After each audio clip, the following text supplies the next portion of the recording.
Buenos días, bienvenido a la televisión pública. ¿Qué le parece todo este lío que se ha montado? Criticar a los políticos por su aspecto, sean mujeres u hombres, no parece muy serio, ¿no? Yo creo que tenéis toda la razón en las valoraciones que habéis hecho. Es impropio de un medio de comunicación. La comunicación es fundamental en una sociedad democrática, todos lo sabemos, la libertad de expresión es fundamental, pero obviamente no está para estas cosas, no está para frivolizar ni para malutilizarla, y creo que es lo que se ha hecho en este caso. No aparece usted en el artículo, ¿no? Hemos mirado y creo que no le ha llegado ninguna referencia. Creo que no. Bueno, vamos a hablar de cosas serias ahora sí, cosas que hay que criticarle o no a los políticos, pero que desde luego nos interesan a todos. ¿Qué le ha parecido esa imagen de Zapatero con Mohamed VI? Aquí se ha hablado de si solo es una foto, no había tiempo para más. ¿Por qué no se ha entrado en algo que sí que ha sido noticia, esos incidentes en Melilla? Es conocido que las relaciones entre España y Marruecos fluyen como la de dos países fronterizos que tienen muchísimas relaciones entre sí con normalidad, a pesar de que pueda haber determinados momentos de tensión o determinados incidentes. La imagen del presidente Zapatero con el máximo responsable de Marruecos, con el rey de Marruecos, es sencillamente una imagen de normalidad, de que por detrás de esos encuentros hay toda una relación de trabajo permanente que tiene el ministro del Interior, que tiene el ministro de Justicia, que tienen nuestros empresarios que tienen intereses en el norte de Marruecos o los muchos ciudadanos de Marruecos que viven en nuestro país. Por tanto, creemos que eso lo único que hace es externalizar o poner de manifiesto unas relaciones muy intensas entre dos países llamados necesariamente a entenderse. Hay dos temas fundamentales, por un lado Ceuta y Melilla y por otro lado el Sáhara. En el contexto de Naciones Unidas quizás se entiende más el tema del Sáhara, aunque tampoco hay novedad para el resto de países, pero aquí se ha dicho que este gobierno está obligado a reivindicar la españolidad de Ceuta y Melilla. ¿Comparte esa afirmación? Yo es que personalmente creo que nadie duda que Ceuta y Melilla es de España. Esto es algo evidente. ¿En España o en Marruecos? En España, y desde luego, si alguien lo niega en Marruecos, se equivoca. España es lo que el derecho internacional y nuestro propio país tiene, y obviamente dentro de esa definición de España está Ceuta y Melilla. O dicho con otras palabras, España no sería España sin Ceuta y sin Melilla. Y esto yo creo que no es ni discutible ni opinable, es sencillamente una realidad que, por supuesto, el gobierno de España, el actual, pero estoy seguro que cualquier gobierno va a hacer valer, porque es la identidad, el dominio, la forma de asentarse en el territorio. Le pregunto también por esa otra iniciativa de la que hemos estado hablando en Nueva York. Ayer el presidente recuperaba el tema de las transacciones, se ha ayudado a los bancos y ahora los bancos tienen que poner también de su parte. ¿Por qué cuesta tanto? Porque cuando uno se sienta y usted tiene esa posibilidad en una reunión de alto nivel, parece que no se escucha mucho lo que el resto opina, ¿no? Que parece sencillo, pero no se hace las transacciones. Pues efectivamente las cuestiones a veces son mucho más complejas, pero lo importante en primer lugar es que se reúnan altos mandatarios internacionales del mundo para hablar de cómo remediar la pobreza. Yo creo que esta es la primera pieza y este es el horizonte. Por muy difícil que sea, debemos de reunirnos una y otra y otra y otra vez, porque no podemos seguir viviendo en la Tierra sin tener presente la gran parte de población del planeta que vive en condiciones infrahumanas, mientras que en otros lugares seguimos pendientes de a ver si ganan un punto más el valor de unas acciones, o cuántos aviones privados se pueden tener, o nuevos yates, o hoteles de superlujo, donde las habitaciones valen no sé cuántos miles de dólares pasar la noche. Reflexionar sobre eso ya es importante. Y por eso creo que dentro de esta reflexión, que es lo que se pretende con todas las medidas del milenio, hay que convencer, no vencer, sino convencer, porque es lo fundamental, a quienes tienen los resortes de la economía para que colaboren en esa lucha contra la pobreza. Y una vía es establecer tasas, por ejemplo, sobre determinado tipo, no sobre todo, que ya sabemos que afecta a la economía, pero sí sobre determinado tipo de transacciones económicas en beneficio directo de aquellos ciudadanos de la tierra que carecen prácticamente de los elementos esenciales para subsistir. Se lo voy a hilar con otro tema de la actualidad, porque me pasan ahora mismo lo que ha dicho Tosho, el líder de comisiones obreras en la cadena SER. Ha dicho que es una buena medida, que era una reivindicación de los sindicatos que Zapatero coge o copia, pero dice que es una buena medida si no la utiliza como cortina de humo para otros temas. ¿Piensa que puede ser así? No hay ninguna cortina de humo.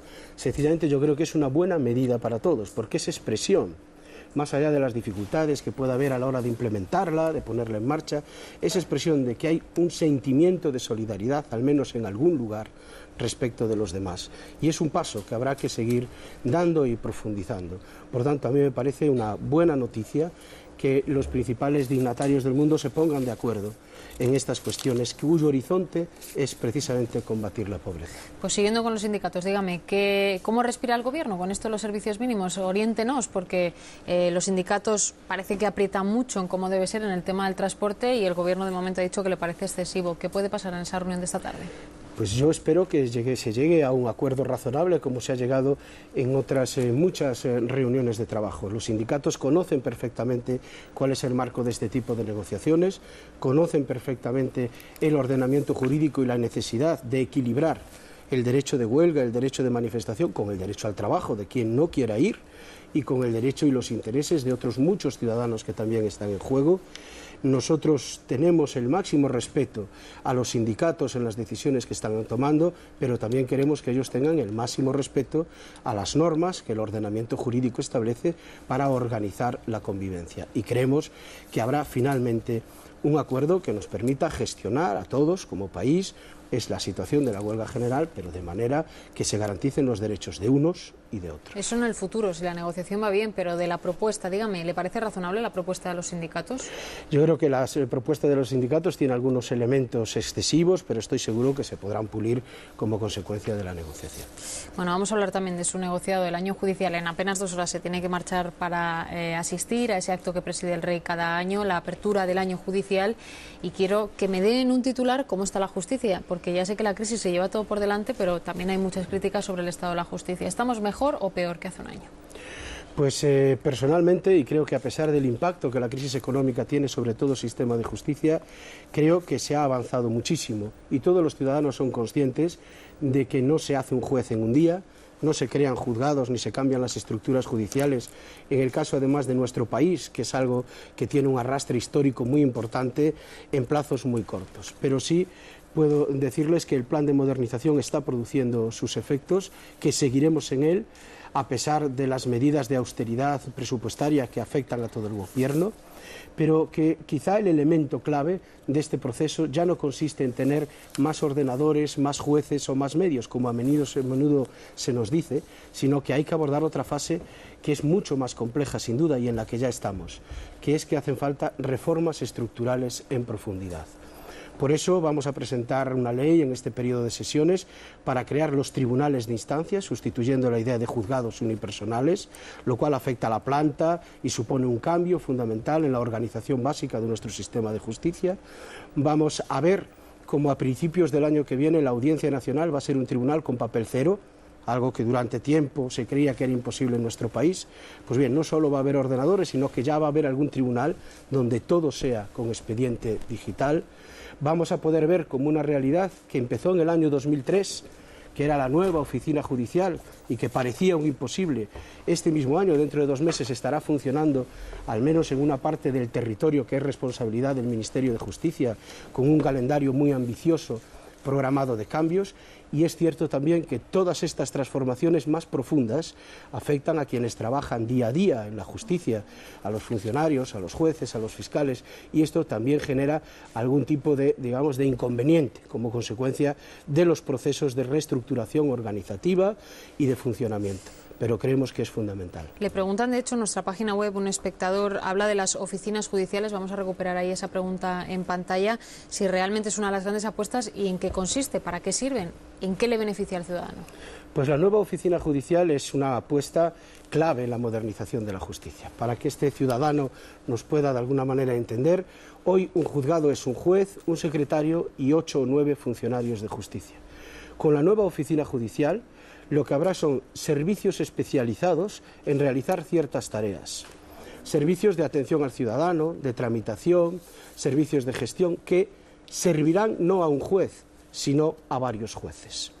De esta manera lo que se hace es ganar sinergias en el funcionamiento y por tanto la aplicación de las nuevas tecnologías sobre una organización completamente distinta permitirá la especialización, la agilización en la tramitación y por tanto unidades mucho más amplias de organización.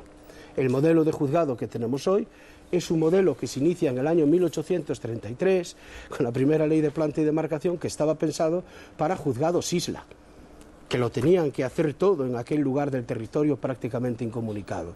Ese modelo de organización no tiene ya razón de ser en la sociedad de la información actual. Y eso el ciudadano lo va a ver en la ciudad de Burgos, por ejemplo, dentro de un mes. Luis Condado le lanzaba esa pregunta al ministro y entro también ya en polémica, porque en las últimas horas hemos escuchado de nuevo al Partido Popular quejarse del trato que recibe del Gobierno, del Ministerio Fiscal, y yo le pregunto, ¿hay algo que esté haciendo el Gobierno para que el PP, el principal partido de la oposición, piense que se vive a veces en un estado policial? Es algo ya recurrente. Yo como ministro he tenido que contestar a diversas preguntas parlamentarias en esa misma dirección. Y lo cierto es que los fiscales son los mismos profesionales ayer, hoy y lo van a seguir siendo mañana. Que la policía realiza su trabajo en un Estado de Derecho, cumpliendo la ley, y lo hace antes y después del gobierno socialista y afortunadamente lo seguirá haciendo. Y que los jueces son independientes y cumplen plenamente su función. Lo que ocurre es que al Partido Popular, cada vez que hay algún tipo de asunto que está relacionado o implicado con él, pues en lugar de hacer autocrítica, mirar su propia responsabilidad y en su caso poner de manifiesto aquello donde considere que ciertamente se produce alguna vulneración de la legalidad, lo que hace es atacar contra todo el sistema, y esto de alguna manera sí es preocupante para quienes creemos en el Estado de Derecho, en la separación de poderes y en el buen funcionamiento del Estado. Pero ellos se basan en una novedad, y quiero que me digas si es así. Piden la comparecencia de Rubalcaba porque a partir de ahora un nuevo comisario va, digamos, a coordinar o a recibir la información que afecta a determinados cargos, a las instrucciones policiales. Más que hablar ya del tema de la justicia, se habla del territorio de interior, de policías. ¿Hay alguna novedad? ¿Tiene derecho a quejarse en eso el Partido Popular, ya que hay un nuevo comisario que coordina eso? La pregunta podría ser, si la policía se reorganiza para ser más eficiente en la lucha contra la corrupción y establece medidas de intercambio de información, de coordinación y de lucha contra ese tipo de crimen, ¿qué problema se le debe plantear al ciudadano? Cuando el ciudadano sabe que si hay alguna ilegalidad, tiene un sistema judicial que le va a garantizar plenamente sus derechos y sus libertades. Por tanto, la policía se organiza para combatir el crimen, es su deber, es su tarea investigar y averiguar qué ocurre realmente cuando hay elementos, y para lo otro están los jueces, que son los que garantizan precisamente que esas actuaciones se dan siempre dentro de la legalidad. Por tanto, yo creo que esa queja forma parte, insisto, de un panorama más general desde el que hace tiempo se ha establecido el principal partido de la oposición, de cuestionar el funcionamiento de los profesionales vinculados a la justicia, policías, jueces, fiscales, de manera sistemática. Pero ese comisario lo nombra el Ministerio del Interior o el Ministro del Interior. No sé si irá por ahí la queja del Partido Popular, si es que tiene una connotación más sectaria o no. Pero ¿quién va a nombrar a un responsable de la policía más que el responsable del Ministerio del Interior? ¿Quién va a nombrar a responsables de sanidad más que los departamentos correspondientes o del Ministerio o de las comunidades autónomas? Estamos hablando de personas que realizan su trabajo al servicio de la ley. Insisto, la garantía no está ahí. La garantía, si hay algún problema, está en el juez. Le llama la atención, por cierto, ministro, que al mismo tiempo que conocemos ese nuevo comunicado de ETA, que según toda la clase política es decepcionante porque no añade nada nuevo, aparezca un nuevo zulo con material terrorista casi al mismo tiempo? No, eso lo que nos pone de manifiesto es que tenemos que seguir en la misma línea que hemos establecido y por tanto no enredarnos ni pararnos mucho en estos falsos comunicados, intentos de mediadores, etcétera, etcétera. Es algo que ha explicado muy bien el ministro del Interior cuando ha estado aquí. Yo creo que no hay ningún cambio desde ese momento. Nosotros tenemos que seguir con la misma política en la lucha antiterrorista que hemos mantenido. Por tanto, persecución del delito, desmantelamiento de la banda armada, y no hay más comunicado que aquel que claramente ponga de manifiesto que se abandonan las armas de una vez por todas y la lucha armada. Mientras tanto, seguir con el Estado de Derecho y con la acción policial. Quiero preguntarle también por la polémica que ha habido con la expulsión de gitanos en Francia, pero antes de eso casi me sale preguntarle por su agria polémica con la comisaria Reding, porque parece que esto ya venía de antes, de cuando ustedes presentan la orden de protección para víctimas de la violencia de género. A ella no le gusta, a ustedes no les gusta la manera en que ella lo expresa, y que se la habían guardado. ¿Se la habían guardado ustedes a Reding? No tiene nada que ver. Yo creo que la señora Reding no es muy afortunada en la forma de trasladar sus inquietudes, y creo que eso nos debe advertir sobre la necesidad de que todos esperemos al procedimiento que ha abierto la Comisión antes de formar juicios anticipados sobre esta situación. y una vez que sepamos un poco el resultado del expediente y del procedimiento abierto por la Comisión en la cuestión de los gitanos en Francia, formarnos juicios de valor. De todos es conocida la política del Gobierno de España en materia de inmigración, es una política que apuesta por la integración y por tanto nosotros vamos a seguir defendiendo ahí esa posición. Yo creo que eso es realmente lo importante y no utilizar estos temas tampoco para hacer política de manera gratuita. Son temas muy delicados, creo que con ellos no se debe buscar hacer oposición ni buscar populismo, son temas muy serios que afectan a la convivencia de todas las personas en una sociedad y por eso tampoco me parece muy acertado algunos gestos de política interna ya que intentan utilizar este tipo de escenarios para poner más leña al fuego, cuando creo que lo que hay que hacer es precisamente meditar con prudencia y desde la responsabilidad lo que se vaya a declarar. También la señora Reding debe de hacerlo, pero también las decisiones que se vayan a tener. A veces uno, escuchando a los miembros de este gobierno, tiene la sensación de que no les resulta del todo cómodo apoyar una decisión o una declaración de Sarkozy, porque supongo que en el fondo, insisto, no se sienten muy cómodos con la decisión de expulsar gitanos por el hecho de serlo, pero que al final esto es política también, ¿no? Y Francia echa una mano en muchas cosas y no han salido a criticar a Sarkozy de esa manera. ¿Hay algo de las dos cosas? ¿Es por un lado diplomacia y por otro lado morderse la lengua en algunos asuntos? No, yo creo que forma parte de la responsabilidad de cualquier responsable público el medir y valorar el alcance de sus declaraciones y, por tanto, mantenerse, y sobre todo en temas tan sensibles, dentro de la prudencia. Europa es siempre un compromiso entre la Comisión, es decir, entre los gobernantes europeos de las instituciones europeas y los Estados miembros.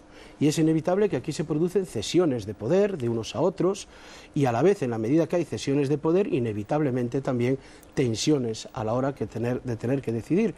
Lo responsable en estos casos es, si está ordenado, hay procedimientos, pues esperar a que los procedimientos nos ilustren a todos acerca de situaciones concretas y una vez que eso se produce, tomar la decisión correspondiente. No, sí, me queda muy claro que lo de Reding no le gustó y de eso sí opina, pero de lo de Sarkozy no. De lo de Sarkozy, yo creo que... Si le parece adecuado, siendo jurista, expulsar a través de una orden que conocimos además después a un colectivo, ¿no? Porque al final parece que es lo que se está haciendo. Yo creo que, insisto, la política de migración es una política muy compleja. Yo creo que sabemos todos cuál es la posición del Gobierno de España en esta materia, que es de integración y por tanto no se parece en este punto en absoluto a la que puedan diseñar las autoridades francesas, pero desde el punto de vista de la Unión Europea y de su responsabilidad, que es de lo que aquí está en juego, yo creo que lo pertinente es ver si esas medidas se han adaptado o no al derecho comunitario y mirar cómo concluye ese expediente, ese procedimiento. Esperamos desde luego, porque como nos ha contado nuestro corresponsal Álvaro Goicoechea, se va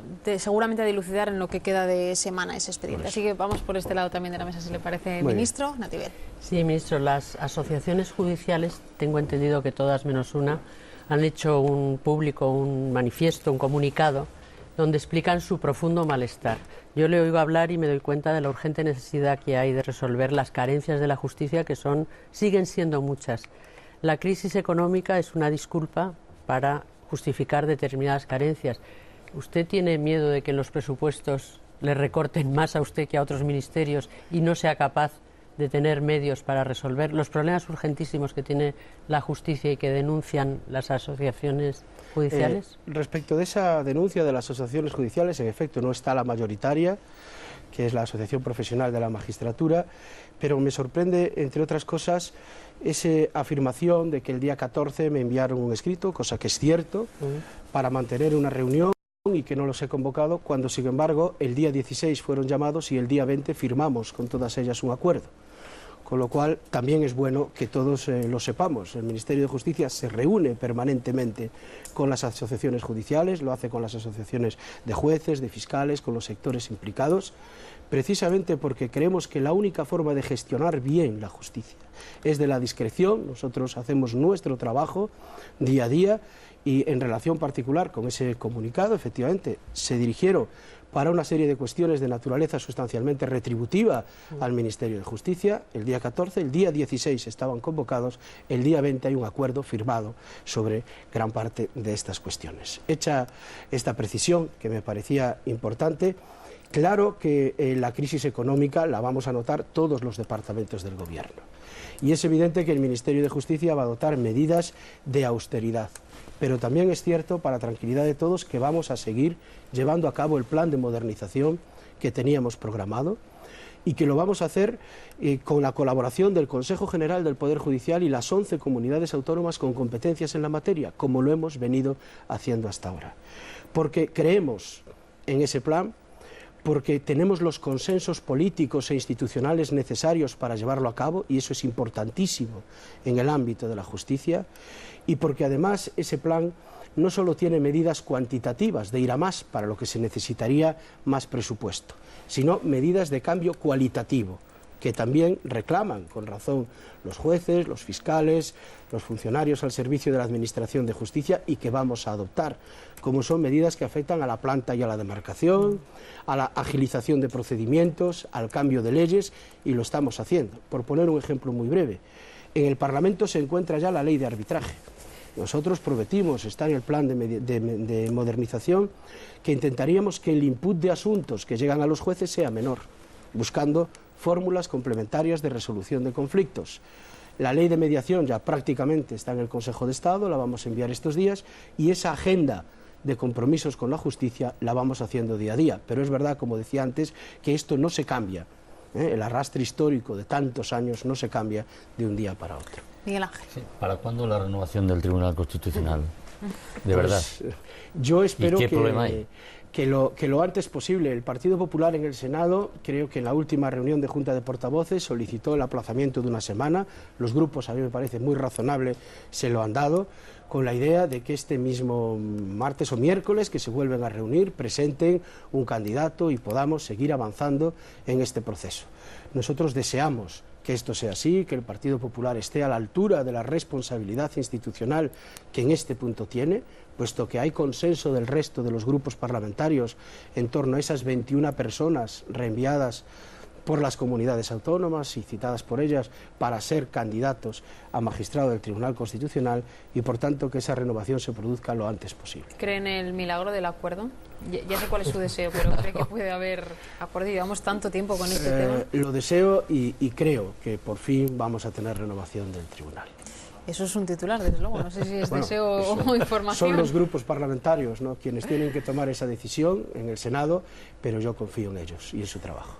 Esther, adelante. Ministro, esta tarde Esquerra Republicana de Cataluña lleva al Congreso una propuesta de reforma de la ley de libertad religiosa y dice que la lleva esta tarde cansada de esperar la prometida reforma que anunció este gobierno y que se ha retrasado en varias ocasiones.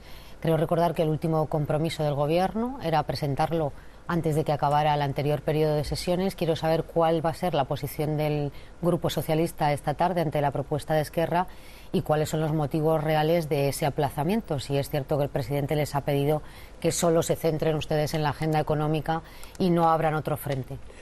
Pues efectivamente el presidente del Gobierno nos ha pedido a todos los departamentos que aceleremos todas aquellas iniciativas, todos aquellos proyectos, planes que nos ayuden a salir a fortalecer el proceso de recuperación económica. Y el Ministerio de Justicia también ha seguido esa línea, que nos parece muy razonable, y entre otras cosas la política es atender también a las realidades y a las necesidades de los españoles en cada momento. Es cierto que tenemos un trabajo muy avanzado en la ley de libertad religiosa, es cierto que vamos a seguir trabajando, pero de la misma manera creemos que en este momento hay otras prioridades y por eso hemos adelantado, todos los españoles lo han podido comprobar, la revisión y un proyecto de ley de jurisdicción social, porque eso afecta a las relaciones de los trabajadores, a los autónomos, a los empresarios, a los pensionistas, y nos parecía que simplificar y agilizar trámites en ese contexto era lo necesario, era prioritario en este momento, y lo mismo vamos a hacer con otro conjunto de proyectos. Pero que eso sea en este momento la prioridad no quiere decir que abandonemos ni mucho menos ese proyecto de libertad religiosa. ¿La posición del PSOE de esta tarde en el Pleno? Pues nosotros hemos analizado el contenido de la iniciativa presentada por el grupo y en principio la opinión del Ministerio de Justicia es que hay algunos contenidos de esa ley que no coinciden, digamos, con la visión que el Grupo Parlamentario Socialista y el propio Gobierno tiene acerca de los contenidos de una ley de libertad religiosa, que, como sabemos todos, es una ley que ha de ser aprobada por mayoría absoluta del Congreso y que además, por su propio contenido, debe tener un consenso muy amplio entre las fuerzas políticas y entre los ciudadanos. Le pregunto por otro de los proyectos que está, por cierto, en el Constitucional, el de la nueva ley de reproducción, la del aborto. ¿Teme que si no hay cambios en el Constitucional, aunque nos ha dicho que cree que sí van a ocurrir, peligre la ley para el Gobierno? ¿Es una de sus grandes apuestas? No, nosotros creemos, el Gobierno así lo cree, y hay informes como el dictamen del Consejo de Estado que también así lo ha puesto de manifiesto, que la ley es plenamente constitucional. La ley, si se homologa o se analiza comparativamente con cualquier otra ley similar que exista en las democracias europeas o en Estados Unidos, se puede comprobar que responde sustancialmente a los mismos esquemas, y en esos países existen constituciones que protegen los mismos derechos fundamentales que la nuestra, y por tanto nosotros pensamos que esa ley es plenamente constitucional. Como siempre, el Tribunal, por supuesto, tiene la última palabra. Bueno, pues le agradezco mucho al ministro de Justicia, Francisco Camaño, que nos haya acompañado a poco de empezar ese acto de año de apertura judicial junto con el Rey. Muchas gracias por haber estado en la televisión pública. Muchísimas gracias, muy amables. Tenga buen día, buenos días. Bueno, comenzamos como siempre el repaso